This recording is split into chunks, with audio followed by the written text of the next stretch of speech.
Assalamualaikum warahmatullahi wabarakatuh. Setiap muslim pasti meyakini bahwa rezeki datangnya dari Allah Ta'ala. Sebagaimana firman-Nya, bahwa tidak ada suatu binatang melata pun di bumi, melainkan Allah lah yang memberi rezekinya. Namun, bagaimana memperoleh rezeki kerap mengundang perbedaan pendapat dari banyak orang. Hal ini pula pernah menjadi perdebatan ulama besar, Imam Maliki dan Imam Syafi'i yang merupakan guru dan murid. Dikisahkan, ketika dalam satu majelis ilmu, Imam Malik yang merupakan guru dari Imam Syafi'i mengatakan bahwa rezeki itu datang tanpa sebab.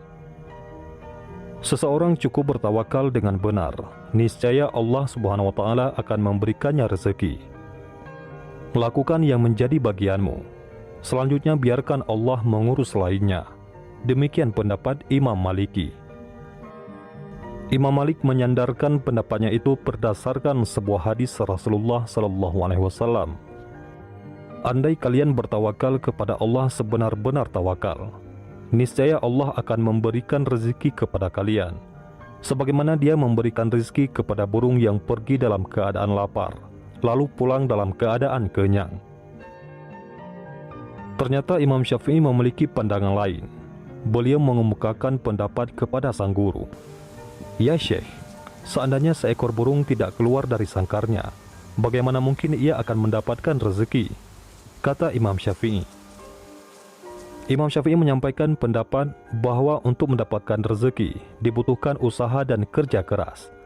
Rezeki tidak datang sendiri, melainkan harus dicari dan didapatkan melalui sebuah usaha. Guru dan murid yang merupakan pendiri mazhab itu bersikukuh pada pendapatnya masing-masing. Hingga suatu ketika, saat Imam Syafi'i berjalan-jalan, beliau melihat serombongan orang sedang memanen buah anggur. Beliau pun ikut membantu mereka. Setelah pekerjaan selesai, Imam Syafi'i mendapat imbalan beberapa ikat anggur sebagai balas jasa.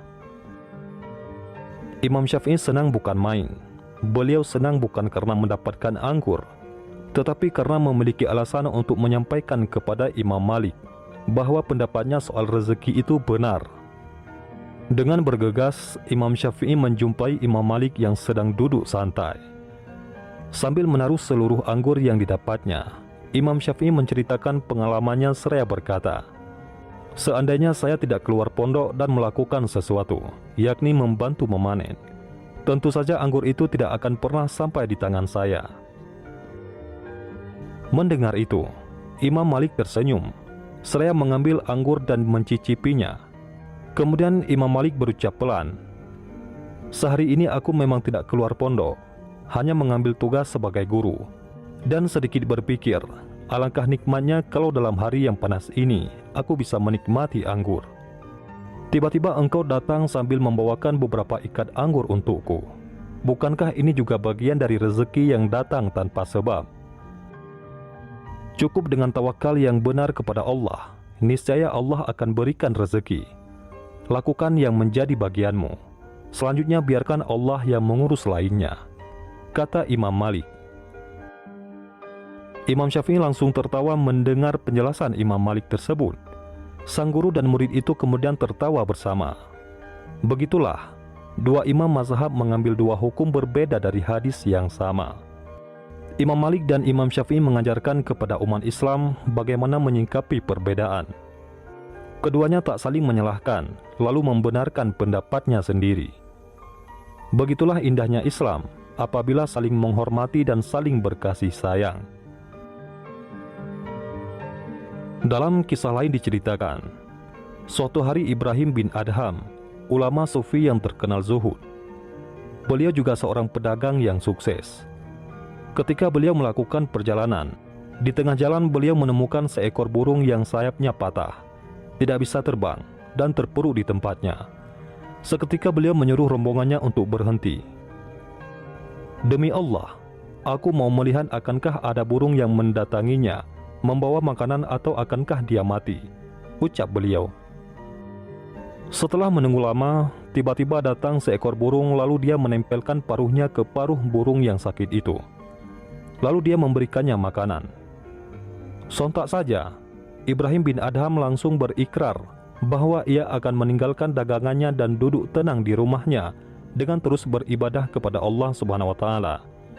Sebab ia telah menyaksikan sifat mahadermawannya Allah dan pemberian rezekinya tanpa diduga-duga. Kemudian kabar itu didengar oleh Imam Asyibli, seorang sufi yang zuhud juga pada masanya. Lalu beliau mendatangi Ibrahim bin Adham dan berkata, "Kenapa kamu meninggalkan daganganmu dan duduk di rumahmu seperti ini?"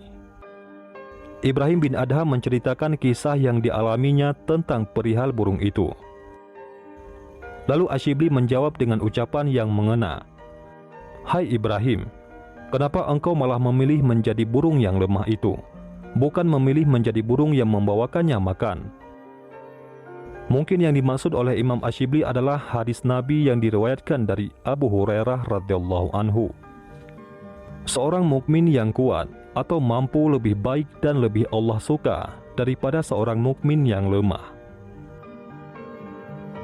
Terkait mengenai rezeki ini, ulama besar Mesir, yaitu Syekh Mutawali Asy-Sya'rawi, pernah berkata, "Al-jawarihu ta'mal, wal qulub tatawakkal," yang artinya, tubuh harus tetap berusaha tanpa menyerah, tapi hati selalu tawakal, yakni pasrah kepada Allah Subhanahu wa taala.